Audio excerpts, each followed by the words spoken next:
अगर आपको 2025 में ट्रेडिंग से पैसा कमाना है तो ये तीन चीजें गांठ बांध लो। सबसे पहले, आपको लगातार ट्रेडिंग शुरू करनी होगी।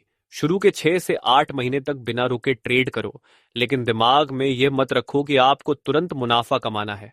छोटे अमाउंट से शुरुआत करें, चाहे 3,000 लाएं या 5,000। इसे सीखने की फीस समझें। बस एक सेटअप चुनें और उसी पर ट्रेड करें। ये मत सोचो कि यह पैसा बचाना है, बल्कि ये मानकर चलो कि यह पैसा मार्केट को देना ही है, क्योंकि सीखने के इस दौर में नुकसान होना तय है। छोटे साइज से ट्रेड करें, एक लॉट से ज्यादा की ट्रेडिंग बिल्कुल मत करो। अगर आप नुकसान के डर से बचने की कोशिश करोगे तो मार्केट आपसे और ज्यादा ले जाएगा। इसलिए घबराने की बजाय सीखने पर फोकस करो और छोटे अमाउंट से ट्रेडिंग की आदत डालो। दूसरी सबसे जरूरी बात यह है कि किसी एक चीज को फॉलो करो। सिर्फ एक ही स्ट्रेटजी के पीछे भागो। अगर आपको कैंडलस्टिक समझ में आती है तो उसी से पैसा बनाओ। अगर सपोर्ट और रेजिस्टेंस अच्छे से समझते हो तो उसी पर फोकस करो। अगर ट्रेंड लाइन समझते हो तो उसी से ट्रेड करो। बस किसी एक ही स्ट्रेटजी को फॉलो करो और मैं गारंटी देता हूं कि आप पैसा बनाना शुरू कर दोगे, लेकिन तभी जब आप 6 से 8 महीने का समय दोगे। अक्सर लोग सिर्फ 6 दिन तक किसी स्ट्रेटजी को फॉलो करते हैं और जैसे ही 7वें दिन स्टॉप लॉस हिट हो जाता है, वे सोचते हैं कि यह तरीका सही नहीं है। फिर वे दूसरी स्ट्रेटजी ट्राई करने लगते हैं। यही गलती उन्हें बार बार घाटे में डाल देती और ये दूसरी स्ट्रेटजी के चक्कर में उनके पास इतनी सारी स्ट्रेटजी इकट्ठी हो जाती है कि मार्केट तो साल के 365 दिनों में सिर्फ 200 दिन ही चलता है, लेकिन इनके पास 200 से ज्यादा स्ट्रेटजी हो जाती हैं।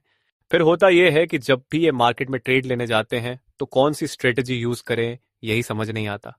इसलिए सबसे बड़ा सीक्रेट यही है कि किसी एक स्ट्रेटजी पर भरोसा करो, उसे अच्छे से सीखो, बार बार प्रैक्टिस करो और उसमें मास्टर बनो।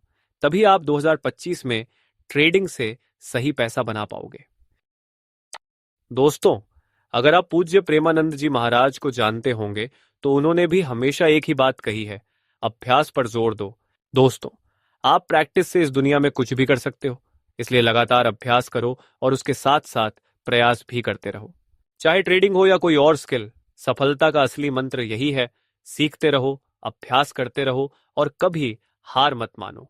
तीसरी और सबसे जरूरी बात, अपने इमोशंस को कंट्रोल करो, ज्यादा लालच मत करो और हमेशा रिस्क मैनेजमेंट को पहली प्राथमिकता दो। देखो दोस्तों, अगर आप लालच में आकर बिना सोचे समझे ज्यादा रिस्क लोगे तो मार्केट आपको बहुत जल्दी बाहर निकाल देगा। इसलिए हमेशा डिसिप्लिन से ट्रेड करो, सही जगह स्टॉप लॉस लगाओ और जितना जरूरी हो उतना ही रिस्क लो। ट्रेडिंग में टिके रहना है तो इमोशंस को किनारे रखो और लॉजिक से ट्रेड करो। दोस्तों, अगर आपको यह वीडियो पसंद आया हो तो इस वीडियो को लाइक जरूर करें। अगर आप ट्रेडिंग से जुड़ी और भी जरूरी बातें सीखना चाहते हैं तो चैनल को सब्सक्राइब करें और बेल आइकन को ऑन करें ताकि हमारी हर नई वीडियो का नोटिफिकेशन सबसे पहले आपको मिले। तो दोस्तों, मिलते हैं अगली वीडियो में।